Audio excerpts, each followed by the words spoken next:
Before King Von's passing, he was a regular in and out of jail. On November 21st, King Von's first arrest was for unlawful possession of a firearm. Ever since this arrest, King Von, otherwise known as Davon Bennett, became one of the most dangerous people living in O'Block. This even led to King Von's July 24th, 2014 arrest, as Davon Bennett was arrested in connection to a firearm usage against a rival street team from the month of May. This is the incident where Malcolm Stuckey sadly passed, alongside 2 others injured. King Von was charged with 1 count of attempting to take someone's life, and this incident all took place on the 5700 block of South LaSalle Street in Inglewood, Chicago. While King Von was in jail awaiting his trial, this is when the famous incident happened of King Von lighting a fire inside of the jail block. King Von and several other inmates set fire to the Cook County Jail. Now from these photos you see King Von wearing the white t-shirt and the white pants. Standing around being a lookout at the beginning, his role in this entire incident became much more important near the end.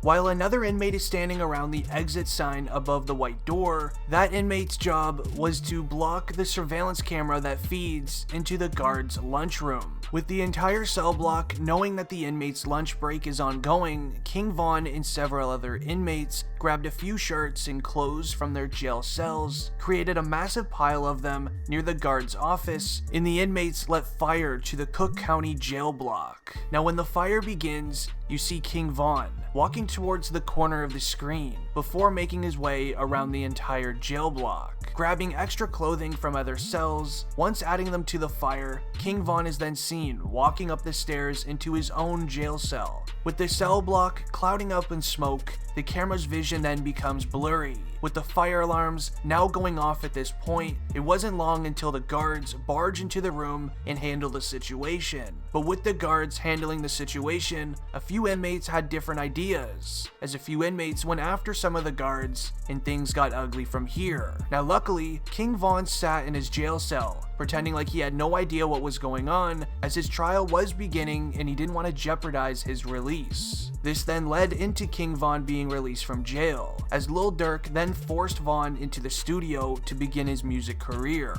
With King Von starting his music career, it was supposed to be a way for him to stay out of trouble. Now this didn't last long, as in 2019, rappers Lil Durk and King Von were out in Atlanta at a recording studio. After their session was complete, the 2 rappers headed towards a restaurant across the street named The Varsity. Walking up to the Varsity parking lot, the 2 Chicago rappers noticed a man named Alexander Witherspoon standing in the parking lot. At first, they pretended like they didn't see Alexander in the parking lot, as then, when they got to the side of the restaurant, they then put up their hoods and created a plan to rob the individual. The surveillance shared a small conversation happening before the 2 rappers started robbing Alexander Witherspoon. As Witherspoon claims in the courtroom, the 2 rappers stole $30,000 cash, as well as snatching his diamond chain that was around his neck. Now in the process of the robbery going down, Alexander's car keys fell out of his skinny jeans pocket. This is when one of the rappers proceeded to grab the keys and steal his vehicle. Now while driving away in his vehicle, with Alexander Witherspoon still laying on the pavement,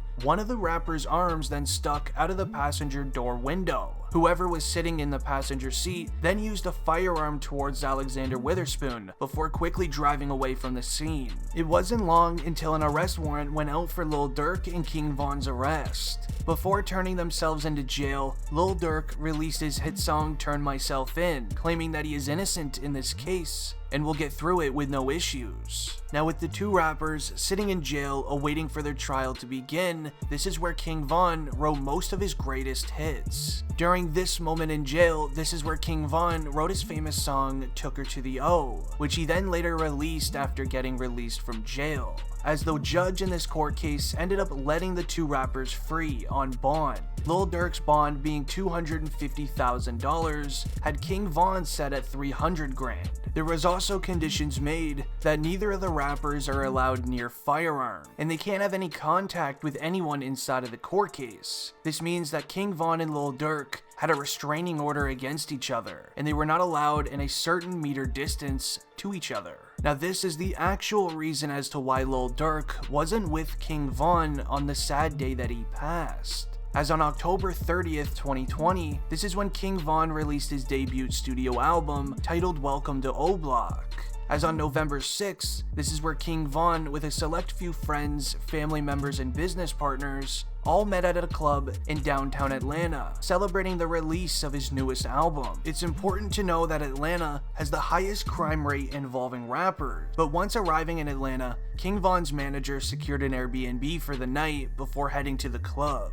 King Von was acting strange the moment that he stepped in Atlanta. According to Von's manager, King Von was glued to his cell phone the entire night while at the club, which is very unlike him. Now it turns out, during mid-celebration, King Von was alerted by somebody in the area that rappers Quando Rondo and Lil Tim were also in Atlanta at a different club just down the street. Now Quando Rondo and Lil Tim are artists signed to NBA Youngboy's label. At this current point in time, King Von and NBA Youngboy was having major beef in the industry, with each of them using each other's ex-girlfriends for music videos, as well as King Von calling him out on Instagram Live for not truly being about it. It was clear that King Von wanted to get some sort of revenge against the artists signed to his label. So this is why, after the celebration party, King Von hops into his SUV with his personal driver and his music manager. With all of the rest of the boys from O'Block and the security driving to the Airbnb, King Von alerts his driver to turn around and go to this other club called the Monaco. So at this lounge, Quando Rondo just so happened to be there, sitting in his parked car, taking a nap in his McLaren. With Quando Rondo taking a nap inside of his McLaren, King Von and his driver and manager just sat in the parking lot for around 20 minutes. With King Von not saying a word to his music manager, his manager then stepped out of the vehicle, called everyone at the Airbnb, and they immediately rushed over. With the boys from O'Block rushing over, they noticed that Quando Rondo has finally stepped out of his McLaren. It was almost perfect timing when it all went down. When they arrived, they noticed Quando standing in the middle of the street beside a white SUV. Once one of King Von's boys told him that, hey, did you know Quando was here? King Von was then seen hopping out of his SUV and immediately rushing over to the middle of the street where Quando Rondo was. Out of nowhere, you see King Von swarming Rondo in the middle of the street. A massive brawl then broke out, with King Von and Rondo going at it in the middle of the street. There was no firearms being used. This was sadly until Lil Tim hops out of that white SUV and uses a firearm to defend Quando. And it was during this moment, when the boys from O'Block were trying to rush King Von to the hospital after the brawl was finished, that King Von sadly passed. Now, many things happened to King Von while he was in jail, such as setting fire to the Cook County jail cell, as well as even writing most of his best music while in jail. I hope you enjoyed the story of King Von. I'm out. Peace.